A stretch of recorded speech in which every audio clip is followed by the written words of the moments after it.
Hi, this is Dustin with Allwoods. We just got done installing this 6-foot tall cedar privacy fence with horizontal pickets and a top cap.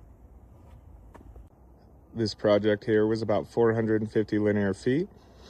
We did large amounts of tree removal to add spaces for the fence to go into. There was large boulders that we had to work around.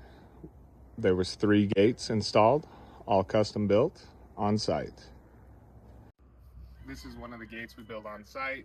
This one here is an 8-foot wide double gate.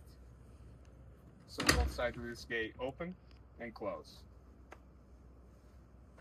This is a look at the back side of the cedar gate. With this style of fence and gate, this door can open at any time. Well, this one remains locked, but if you do want to open this one, your drop rod, now both open.